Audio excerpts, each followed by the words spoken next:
mudik itu adalah tradisi agama, tapi secara prinsip di Indonesia mudik itu seakan-akan tidak afdol dilakukan oleh mereka yang sudah berpuasa sebulan lamanya, tidak pulang kampung jelang Idul Fitri. Oleh karena itu, sekalipun ini adalah sebagai sebuah tradisi budaya, tapi dalam banyak hal diyakini akan begitu banyak memberikan berkah, karena secara prinsip mudik itu adalah ajang untuk bersilaturahmi. Bismillahirrahmanirrahim. Assalamualaikum warahmatullahi wabarakatuh. Tanpa terasa, umat Islam di seluruh Indonesia sudah memasuki akhir bulan Ramadan. Karena besok kita akan lebaran, besok itu akan Idul Fitri. Ini adalah momen pamungkas bagaimana Ramadan yang sebulan lamanya ditutup dengan salat Idul Fitri. Tentu kalau mau jujur, ini cukup sedih karena harus berpisah dengan Ramadan yang dikenal sebagai bulan penuh dengan ampunan. Oleh karena itu, mari kita berdoa kepada Allah Subhanahu wa Ta'ala. Semoga amal ibadah kita, khususnya umat Islam yang menjalani ibadah puasa, diterima dan mendapatkan pahala yang berlipat ganda dan diampuni semua dosa-dosanya. Taqabbalallahu minna wa minkum taqabbal ya karim. Mari kita berdoa kepada Allah Subhanahu wa Ta'ala, semoga kita itu dipertemukan dengan Ramadan yang akan datang. Mari kita berharap dan bermunajat kepada Allah, semoga kita selalu diberikan kesehatan dan umur panjang. Semoga kita selalu berjumpa dengan Ramadan yang akan datang. Dalam konteks itulah, hari ini saya mau bicara tentang Ramadan di akhir dan penghujung jelang Idul Fitri dan tradisi mudik. Jadi kalau mau jujur, sebenarnya sehari dua hari ini jalanan di Jakarta cukup lengang dan cukup sepi, karena hampir mayoritas warganya, yang mayoritas mereka adalah orang daerah merantau, itu secara perlahan sudah meninggalkan Jakarta dan mereka melakukan tradisi mudik. Pertama yang ingin saya katakan adalah bahwa tradisi mudik ini adalah persisnya sebagai sebuah tradisi kebudayaan. Meski tidak ada dalil apapun yang menyatakan bahwa mudik itu adalah wajib, sekalipun tidak ada dalil yang menyatakan bahwa mudik itu adalah tradisi agama, tapi secara prinsip di Indonesia mudik itu seakan-akan tidak afdol dilakukan oleh mereka yang sudah berpuasa sebulan lamanya, tidak pulang kampung jelang Idul Fitri. Oleh karena itu, sekalipun ini adalah sebagai sebuah tradisi budaya, tapi dalam banyak hal diyakini akan begitu banyak memberikan berkah, karena secara prinsip mudik itu adalah ajang untuk bersilaturahmi dengan orang tua, bersilaturahmi dengan famili, bersilaturahmi dengan keluarga, dengan handai taulan, para sahabat, para tetangga, dan seterusnya, dan seterusnya. Jadi nilai ibadah sosial inilah yang kemudian diyakini sebagai tambahan insentif pahala di jelang akhir Ramadan dan khususnya di momen-momen Idul Fitri. Oleh karena itu, kalau kita mau jujur sebenarnya, tradisi mudik ini adalah tradisi khas yang hanya terjadi di Indonesia dan tidak terjadi di negara-negara yang lainnya. Jadi wajar kalau kemudian tradisi mudik ataupun saat mudik ini kan disambut cukup luar biasa oleh seluruh masyarakat di Indonesia, khususnya mereka yang selama ini sudah merantau ke kota-kota besar, ya, di Jakarta, di Semarang, di Surabaya, di Kalimantan, Sulawesi, dan seterusnya, dan seterusnya. Sekalipun ini adalah tradisi budaya, tapi mudik itu adalah momen yang saya kira cukup sakral. Banyak orang yang siap melakukan apa saja untuk bisa mudik, bertemu dengan famili, bertemu dan bersilaturahmi dengan orang tua. Saya hanya sedikit ingin berbagi. Dulu waktu saya khususnya menjadi perantauan di Jakarta, pulang itu sangat luar biasa. Sekalipun tidak punya duit, nekat mudik ya. Misalnya naik kereta dari Pasar Senen, turun di Pasar Turi, itu rela berdiri 24 jam hanya dengan ongkos seadanya, karena saat itu pendaftaran untuk ikut mudik ya melalui tiket kereta api tidak seperti sekarang yang ketat ya, melalui sistem yang sebenarnya sudah terkoneksi. Dulu cukup naik gerbong, siap berdiri 24 jam dari Pasar Senen kemudian sampai Pasar Turi. Dari Surabaya kemudian naik truk angkutan-angkutan yang memberikan bagaimana fasilitas gratis supaya anak-anak rantau seperti kita itu bisa sampai ke kampung halaman. Dari Surabaya dengan ya wajah dengan lusuh, hancur, tapi yang paling penting bisa dapat angkutan-angkutan umum seperti truk ataupun pick up. Dan yang paling penting itu sampai ke tujuan. Memang tradisi yang semacam ini adalah tradisi yang sangat mengasihkan. Jadi tidak mengherankan kalau sebenarnya kalau dalam tradisi mudik itu banyak sekali masyarakat yang ada di kota-kota besar itu rela mudik hanya sekedar untuk beranjang sana, bersilaturahmi, bermaaf-maafan dengan orang tua, dengan famili, bertemu dengan sahabat dan keluarga-keluarga yang ada di kampung halaman. Sekalipun mereka itu tidak punya uang, sekalipun mereka itu tidak punya ekonomi, tapi mudik adalah satu peristiwa yang menurut saya cukup luar biasa. Karena membuat seseorang itu akan melakukan apa saja untuk bisa mudik.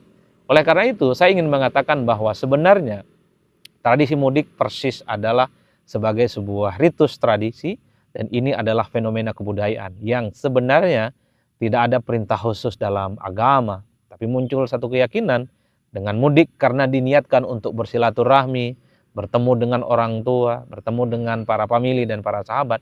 Disitulah sepertinya nilai-nilai keagamaan muncul, yaitu mendapatkan pahala. Karena konon dalam silaturahmi, bertemu dengan orang tua dan famili-famili dekat, Tuhan akan memberikan nilai tambah dari sebuah pahala.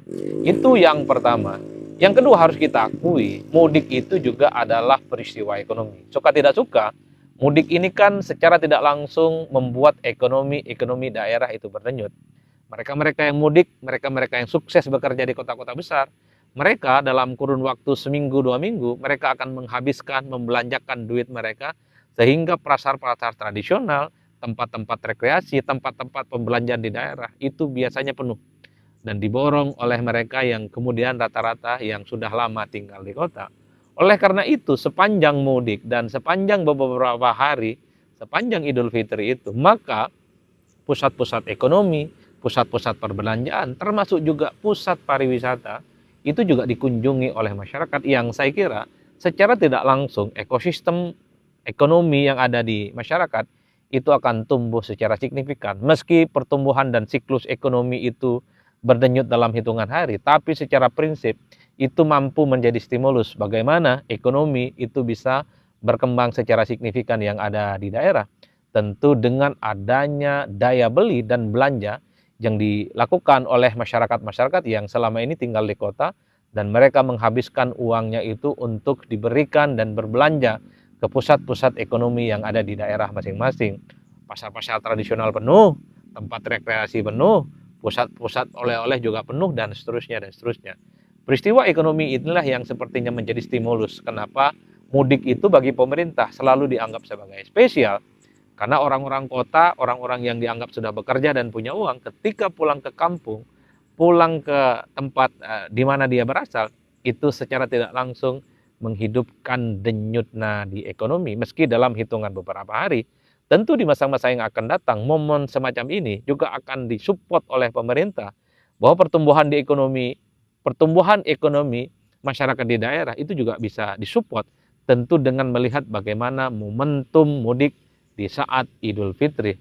Artinya pertumbuhan ekonomi kita ya bukan hanya soal Lebaran ataupun saat Idul Fitri, tapi memang harus dijaga sustainability-nya, supaya di masa-masa yang akan datang, denyut ekonomi ini kan terdistribusi secara merata. Ada di desa, ada di daerah-daerah yang selama ini memang tidak pernah diperhatikan secara serius.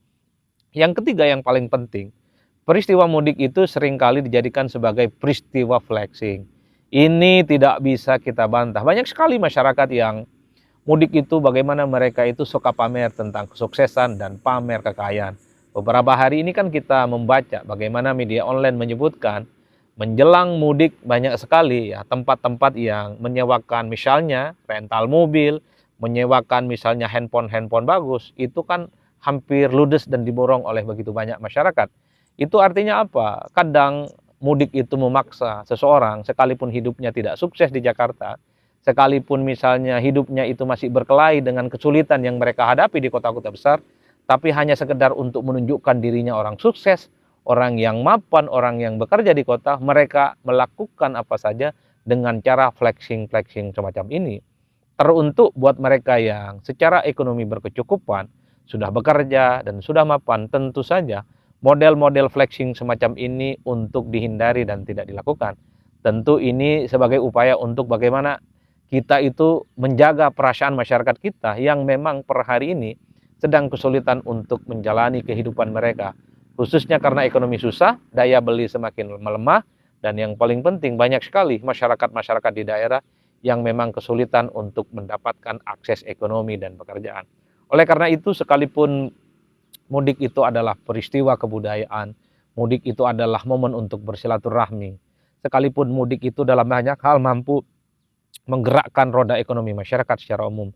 Tapi sebisa mungkin ajang pamer kesuksesan, ajang pamer kekayaan, seharusnya ini bisa dihindari. Karena ini untuk memberikan rasa simpati.